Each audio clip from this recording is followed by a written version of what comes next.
Hi, I'm Dr. Jackie Kickish, a physical therapist and certified pre and postnatal exercise specialist. If you only think of urinary leakage as the main sign or symptom of pelvic floor dysfunction, you are not alone. However, there is so much more to it than that. In this video, I am sharing 5 surprising signs and symptoms of pelvic floor dysfunction that most women completely overlook. And a few of them might be things that you are dealing with right now, however, you do not realize that they are actually connected to your pelvic floor. Let's go ahead and dive in. Make sure you stay tuned to the very last tip because that one might really surprise you. So sign number 1 is if you have a crease or a line right underneath your bra line. This is most likely a sign that you are what we call an upper abdominal gripper, meaning that you are gripping your upper abdominals a lot as you're sitting, standing, doing activities throughout the day. And as a result, you're actually putting a lot of pressure down onto your pelvic floor muscles and out through your core. So this has a lot to do with our posture. I see this very common with a lot of my clients where they do not realize that they are gripping their upper abdominals as they're driving in the car for long distances or sitting at their desk working for hours. So when we grip our upper abdominals, I'm going to show you with an example with the balloon real quick. So this is our diaphragm up here. That is our major breathing muscle, our main breathing muscle. And then we have our abdominal wall here, belly button in the middle, and then this is our pelvic floor muscles here. So imagine that this balloon fits into the pelvic floor just like this. And as I'm gripping my upper abdominals, that is putting pressure down onto our pelvic floor muscles, which we do not want. We do not want to be putting too much pressure down onto our pelvic floor. From the balloon here, you can see that as I'm gripping my upper abdominals here, that it is putting pressure down and out. Now, this is something we can definitely work on improving. However, we do need to realize that we're doing this so that we can improve our posture. There are very specific exercises that we can do to improve this. But again, if you have that line or crease right underneath your bra line, that is definitely a sign of pelvic floor dysfunction. Sign number 2 is constipation. This might come as a surprise for a lot of you. So if you are someone that you are getting the right amount of fiber, you are exercising, you are, eating healthy and right, and you're still feeling as though you're constipated, it might be a sign of pelvic floor dysfunction. So when it comes to our pelvic floor muscles, we could either have what's called a hypertonic or tight pelvic floor, or we could have a hypotonic or low tone pelvic floor. So in the next video after this week, I will be going over the difference between the two. So make sure you subscribe to my channel so that you don't miss out on that video, because that will be a really good one to watch.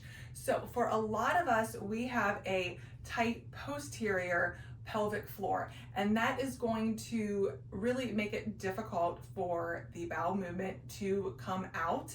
And what ends up happening is that we are straining and pushing down when we are going to the bathroom, which then is putting too much pressure down onto our pelvic floor muscles. So when you are chronically straining, putting a lot of pressure down onto your pelvic floor muscles, this number 1 can either make your pelvic floor muscles actually weaker over time.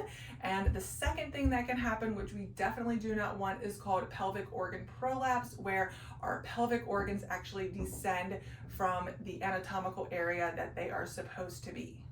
Now, when it comes to a tight pelvic floor, there are very specific exercises that you can do to help relax and stretch and kind of open up these muscles.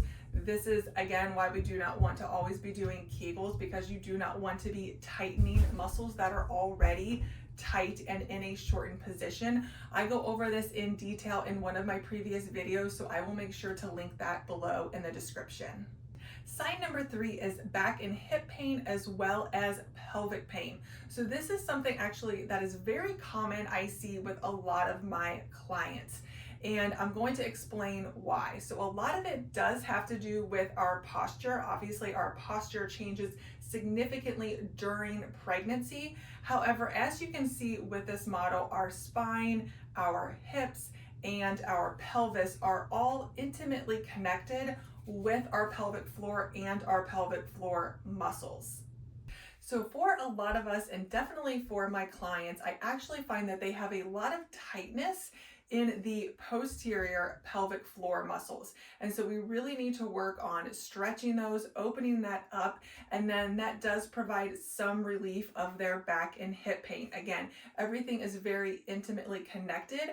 I do want to say, that back pain and hip pain is a multifactorial issue, meaning there are usually a lot of different things that can tie into why someone is having back pain or hip pain. There usually is some kind of muscle imbalance, and then obviously a postural deficit or postural dysfunction as well. Sign number 4 is urinary leakage, also known as pee in your pants or urinary incontinence. So I do want to bring this up because a lot of women that come to me, they have been told by their doctors or other healthcare providers that now you've had babies, this is completely common for you to have, a little bit of leaking during activity, during coughing, sneezing, exercise. And I'm here to tell you that that is not true. No little amount is normal. It is very common. However, it is not normal. So similar to back pain, which we just talked about, urinary leakage is multifactorial, meaning normally there are a couple of different issues going on with the patients that I see when they are having leaking, usually with pressure activities such as coughing, sneezing, jumping, things of that nature. Urinary leaking is a result of poor breathing pattern, poor alignment and posture, and improper pressure management of our core.